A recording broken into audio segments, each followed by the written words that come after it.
Salve, meus queridos, minhas queridas, meus fofos, minhas fofas, professora Mauri.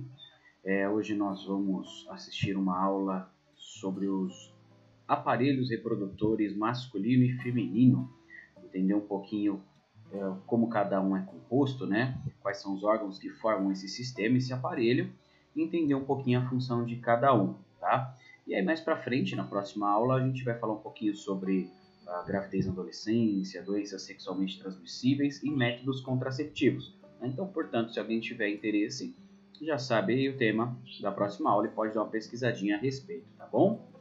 Vamos lá!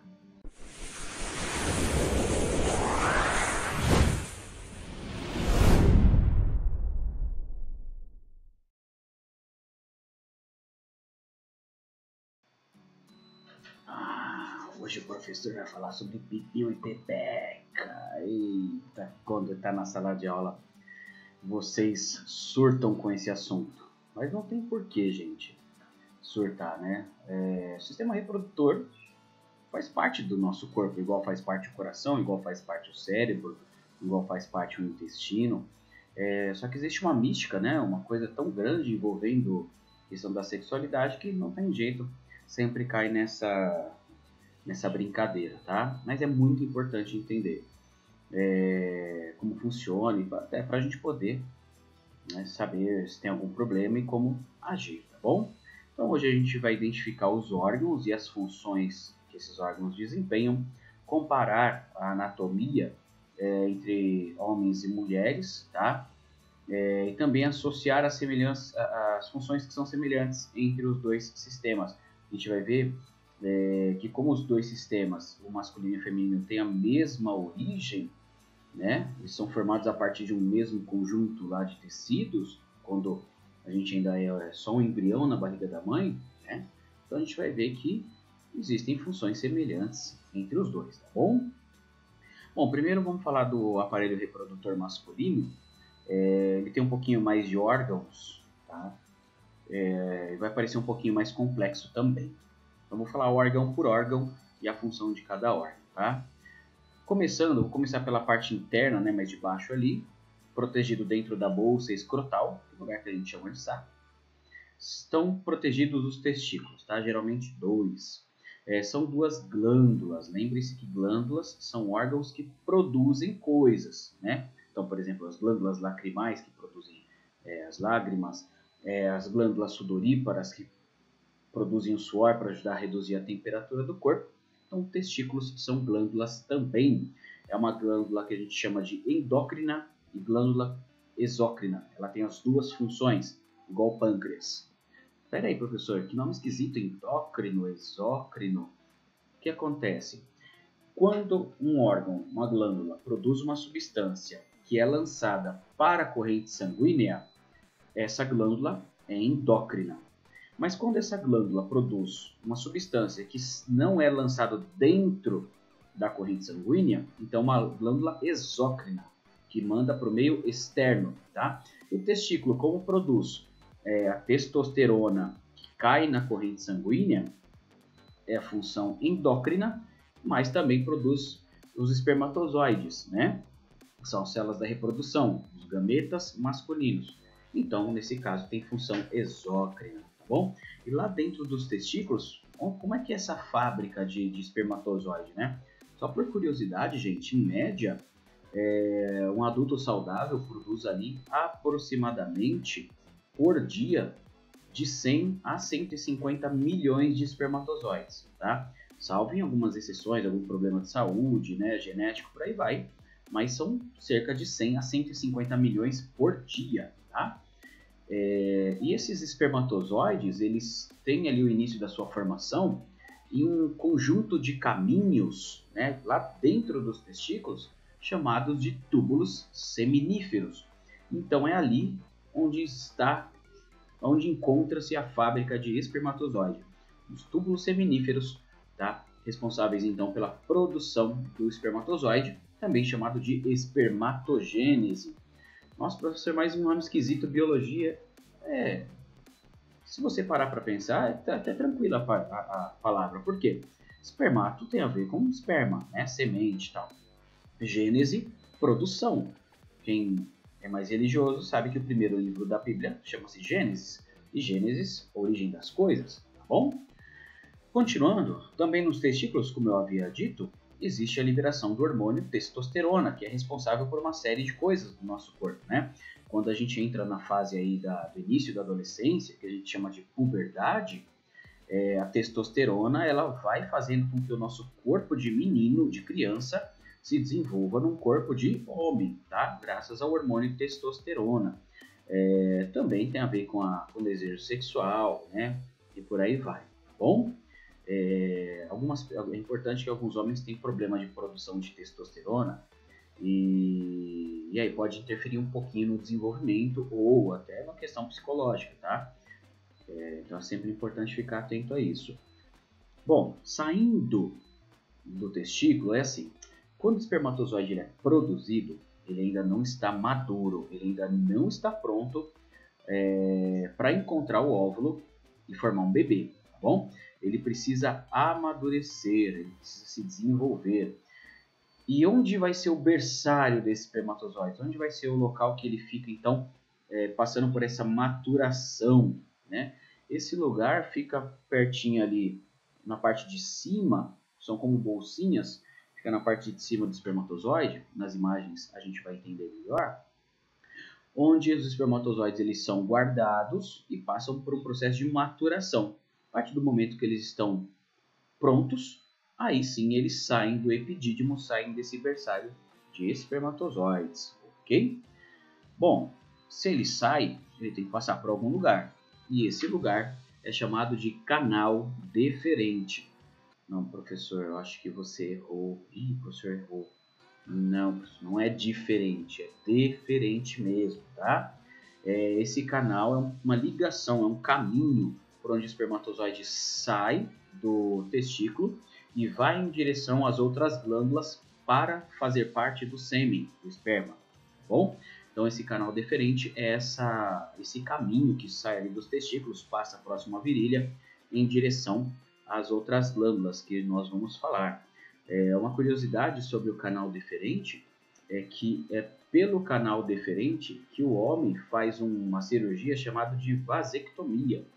É um caminho onde o médico ele vai fazer um cortinho ali, ele vai romper, ele vai cortar o canal deferente e o homem então, quando ele tem a ejaculação, essa ejaculação ela está livre de espermatozoides.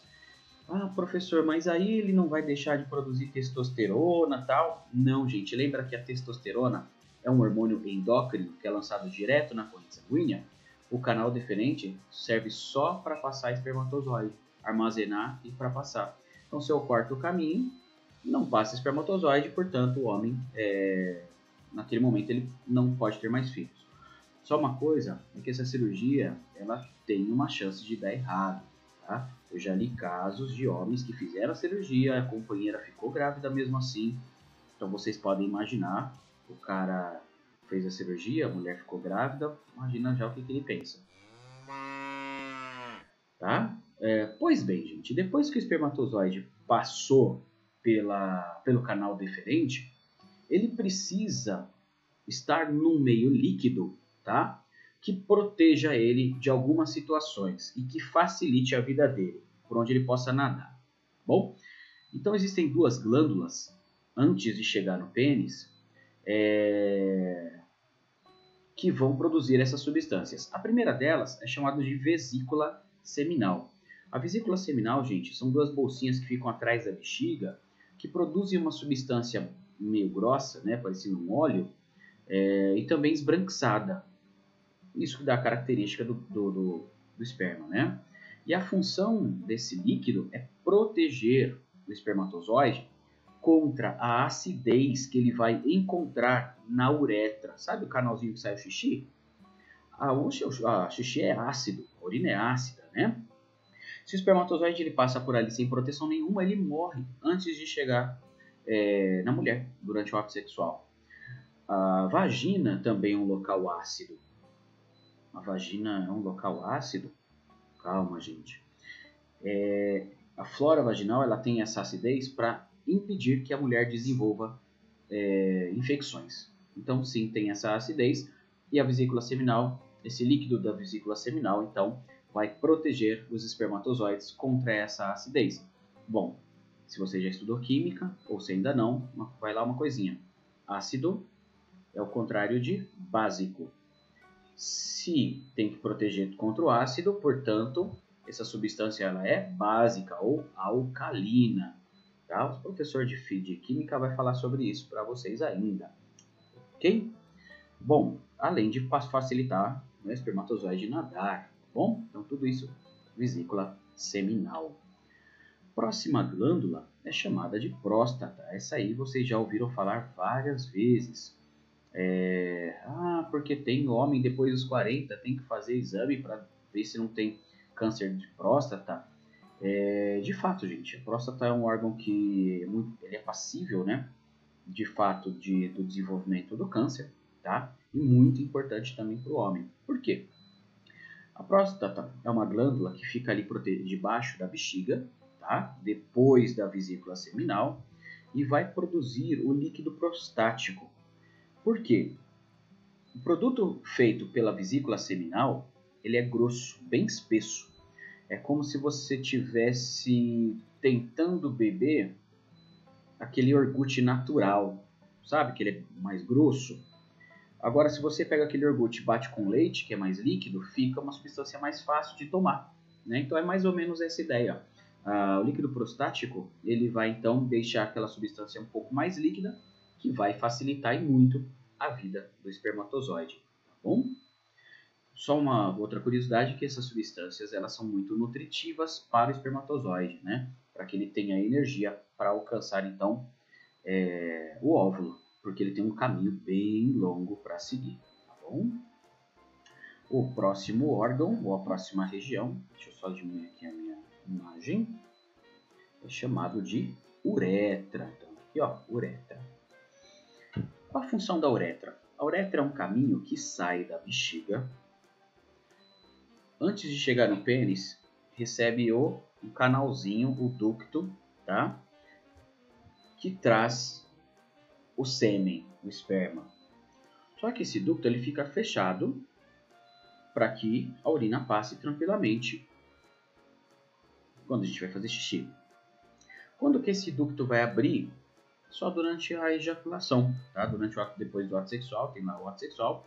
Quando o homem ejacula, esse ducto abre e aí permite a passagem do esperma. Então, a uretra, por dentro do pênis, leva tanto o xixi, a urina, né? Quanto o sêmen, tá? O esperma.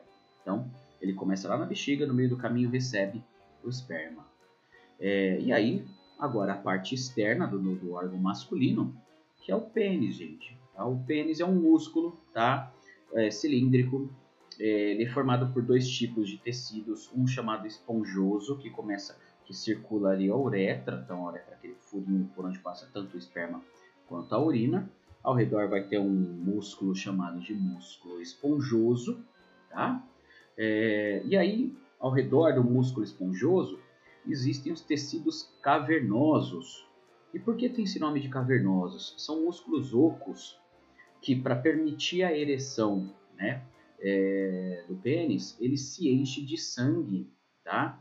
É importante saber que a ereção masculina ela não acontece somente em caso de desejo sexual, tá? Às vezes, quando o rapaz está com muita vontade de fazer xixi, pode acontecer de ficar ereto, né? De manhã é bastante comum, tá bom? Então, ele enche de sangue e aí fica ereto. Falando do pênis, então, falei a parte interna, músculo esponjoso. Temos ao redor 3 tecidos cavernosos que se enchem de sangue para deixar o pênis ereto. E a parte externa. Existe uma pele protegendo todo o pênis, desde a base do corpo do pênis até a ponta, tá? E essa pele se chama prepúcio, tá? O prepúcio vai proteger tanto o pênis, o corpo, quanto a glande, que é a cabeça do pênis. E ali a glande é uma região extremamente sensível, é aquela região por onde, então, o homem, através do estímulo, sente o prazer, que vai levar, consequentemente, à ejaculação, tá bom? Então, o nome dali é glande.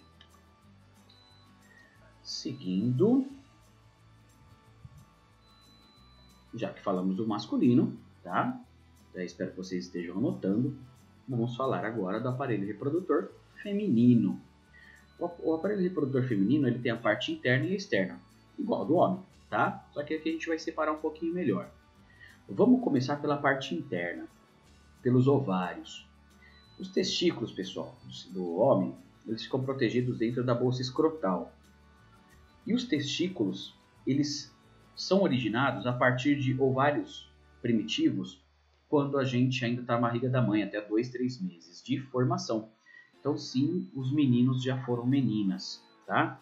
Graças à diferença genética que nós temos, aqueles ovários que estavam se formando descem e formam os testículos, tá? Aquela vagininha que estava formando ali, pititica, fecha, tá? Une ali os dois tecidos. Os meninos podem ver a cicatriz no saquinho, tá? E aí os ovários ficam ali, interno na mulher, tá? E qual a função do ovário? Lembra que eu falei para vocês que existem algumas semelhanças entre os dois sistemas? Os ovários, assim como os testículos, também são responsáveis pela produção de células reprodutivas. Só que com uma diferença.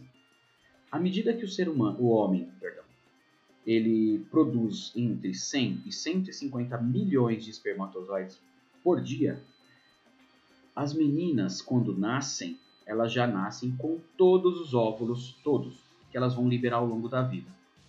E muitos desses óvulos são perdidos, completamente perdidos. Aproximadamente, quando uma menina nasce, ela nasce com 300, pouquinho menos de 300 mil óvulos. E até a fase adulta dela, vamos chutar ali mais ou menos uns 30 anos, ela já perdeu quase 90% de todos os óvulos. Ah, professor, então ela entra na menopausa? Não, ela ainda tem uma reserva importante por onde ela fica fértil por mais alguns anos, tá? Quando a mulher chega ali na menopausa, depois dos 40, 45, 50, vai depender muito da mulher, ela ainda tem alguns óvulos, tá? Em cerca ali de 40 a 50 mil. Só que a mulher não ovula mais. É claro que a partir de alguns tratamentos hormonais, algumas mulheres nessa idade conseguem ter filhos naturalmente, tá? Porque elas ainda têm uma reserva, ok? Pois bem, o óvulo, os ovócitos primários, né? Porque eles ainda não são óvulos, ficam armazenados ali, ok? Dentro de uma estrutura chamada de folículo. A cada aproximadamente 28 dias, que é o ciclo mais ou menos menstrual de uma mulher, vai depender da mulher, claro, ela vai liberar um óvulo, tá? Esse óvulo, gente, na verdade o ovócito, esse folículo que guarda o óvulo, ele abre, o óvulo, o ovócito vai sair dali, vai sair de dentro do ovário, e aí ele vai passar para o outro órgão que a gente vai falar daqui a pouquinho. Ah, professor, então esse folículo desaparece? Não. Guarda bem essa informação. Esse folículo que guardava o óvulo, liberou o óvulo, é muito importante para a mulher. Por quê? Esse folículo, ele se desenvolve numa outra substância chamada de corpo lúteo, que vai produzir os hormônios responsáveis pela gravidez, principalmente progesterona, caso a mulher venha ficar grávida. E é graças ao corpo lúteo que existem ali as variações dos hormônios que vão controlar o ciclo menstrual. Não só ele, é óbvio, tá? Mais para frente a gente vai falar das glândulas sexuais, falar um pouquinho da hipófise. A gente já falou disso. Não, a gente vai falar. Só falei quando eu falei um pouquinho do sistema endócrino, mas eu vou falar disso mais para frente, não hoje. Pois bem, então tem glândulas ali que controlam o processo da ovulação e o corpo lúteo é formado a partir do folículo e também ajuda nesse processo da gravidez ou não da mulher, tá bom? E aí então nós vamos para o próximo órgão, que são as tubas uterinas, antigamente chamado de trompas de Falópio. As tubas uterinas, a gente pode fazer uma comparação com o canal deferente lá no homem, porque ele é que vai levar o óvulo, tá, que saiu do folículo, em direção ao útero, que é o local onde ele vai ficar armazenado e onde vai desenvolver o bebê, tá? São duas tubas uterinas, um para cada ovário, que tem mais ou menos 12 centímetros de comprimento, tá? E graças a movimentos musculares e cílios que existem lá dentro, o óvulo ele vai sendo empurrado. Uma coisa importante, geralmente quando a mulher engravida, ou seja, quando o espermatozoide encontra o óvulo, eles se encontram dentro da tuba uterina. Mas professor, você falou que o bebê se desenvolve no útero. E os dois se encontram na tuba uterina, o espermatozoide e o óvulo? Sim, porque depois que o espermatozoide encontra o óvulo, vai formar uma célula chamada de zigoto, tá?